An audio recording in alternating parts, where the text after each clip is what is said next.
NATO defense chiefs met virtually today as Western countries continue to push for an end to Russia's war in Ukraine. Danielle Hamamdjian reports from London. Well, Russian airstrikes continued overnight, killing at least 3 people, injuring dozens more, including children, and this across many regions in Ukraine.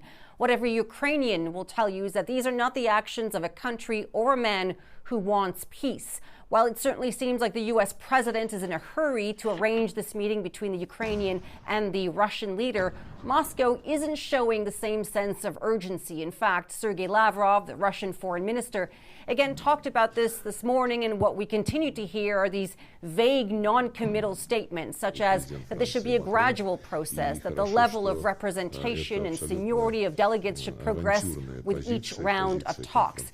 Some will, of course, read this as Moscow playing for time because the Russians feel they have the advantage on the ground, on the battlefield. Now, as the coalition of the willing is now planning for the deployment of boots on the ground, high-ranking Russian officials have said this is out of the question for Moscow. Lavrov also saying today discussing security issues without the participation of Russia is a road to nowhere.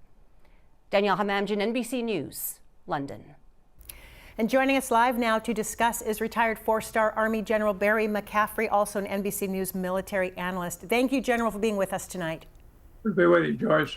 Okay, the White House, as you know, pushing for this bilateral meeting between Putin and Zelensky. Your thoughts on the likelihood of that happening? Well, look, I think Ukraine's in a very difficult position.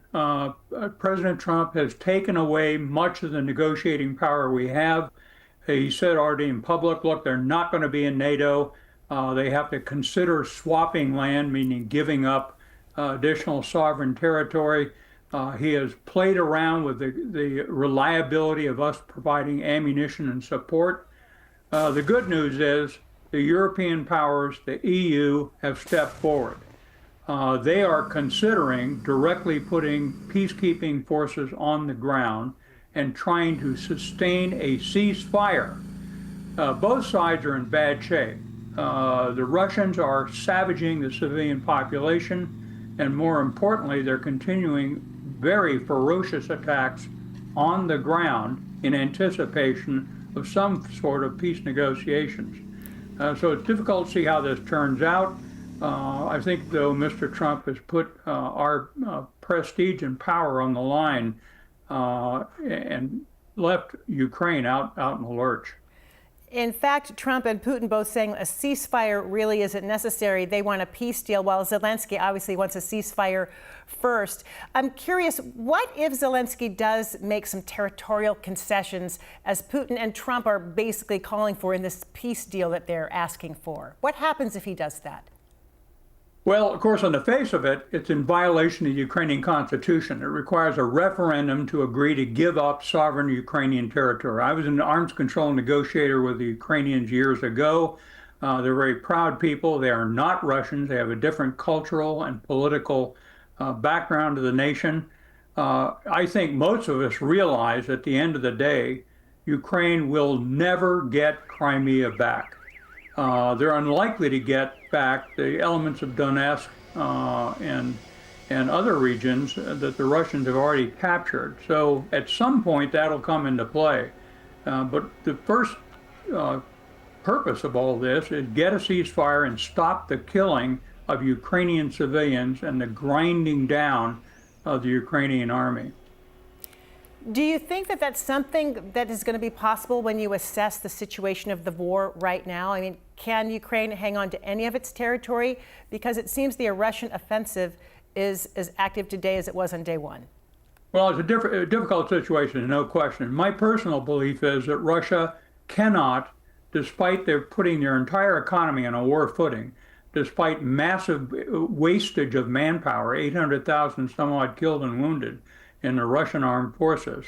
Despite all that, they have not been able to take down a country with a fraction of its of Russian resources. So at some point, Putin needs to face reality. But again, the good news is European powers with their gigantic economies and their political will have stepped forward to sustain Zelensky and a free Ukraine. Why should Americans pay attention to what's going on here halfway around the world? And what does it matter? Why does it matter to us? Well, look, there's three giant economic powers in the world. You know, the Pacific Rim, Japan, China, South Korea, the European Union, and the United States. So what happens in Europe is fundamental to U.S. defense interests. And I think it goes beyond that also, Joyce. What we don't do to sustain a democratic nation that was criminally invaded by Russia, a foreign power, what we don't do signals to the global community, hey, we can change borders using military power. Taiwan is the next. China's considering, do we try and take the island by force within the next 3 years? But we're also then would be faced with Russia saying, okay, our next targets are the Baltic states, Poland, and other NATO countries. And it seems that that might be one of the biggest risks if Zelensky makes these territorial concessions. Where does Russia stop? Well, I agree. It's a political dilemma for him. He has to deliver his own population, obviously. He has to comply with his own constitution. I think at some point there will be face-to-face negotiations. By the way, Putin is desperate to get out of talking directly to Zelensky. It would imply he's the president of a sovereign state. So Putin right now is the real problem. They're trying to hang on and hope that they can shatter the Ukrainian army and then force a political settlement based on their own terms. I don't think they can do it, but it's a very dangerous period for the Ukrainians. Mm-hmm. Well, we're watching it really closely, and day by day, we'll see if we get any closer to peace.